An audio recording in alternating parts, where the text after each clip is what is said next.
天11节的感动时刻，我们带您来拜访在新竹一位校长，叫做吴声淼。他推广客语向下扎根，创作了一套客语儿童绘本，让小朋友用听故事的方式来学习母语。吴声淼说呢，要让绘本好看，就是要用孩子的角度来看世界，转换思考的年龄层，怎么说故事，当然就容易听得懂。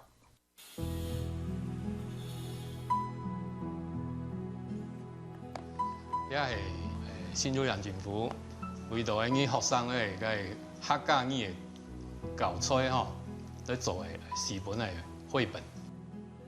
客语儿童绘本一套4本书，专为学生设计的，原创的故事讲得很生动。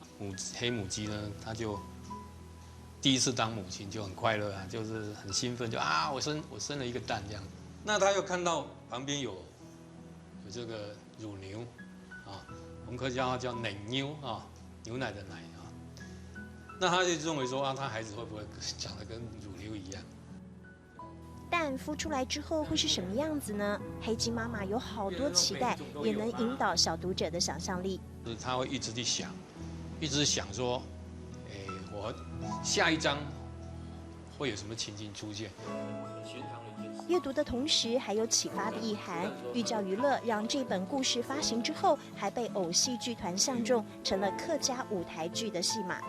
作者吴声淼无偿提供，就是想让客家文学散播得更广。台舞调是台调非常技改声音呢。吴声淼其实是位春风化雨的校长，在新竹峨眉国小任教多年，很希望能多推广客家语言还有文化。他把灵感写成了故事，变成了绘本，也尝试把课堂上的绘本画变成动画。虽然只是在实验的阶段，但多方面的尝试就是要让学生能够浅显易懂的学习。就是我们凤凰蝶的背景故事的凤凰木。从事儿童研究的他，校园景色都能够触动他的创作神经。掉落的凤凰花瓣随手一摆，就成了故事里的蝴蝶。降低自己的年龄，用孩子的角度来看这个世界，你就会有很多故事可以说了。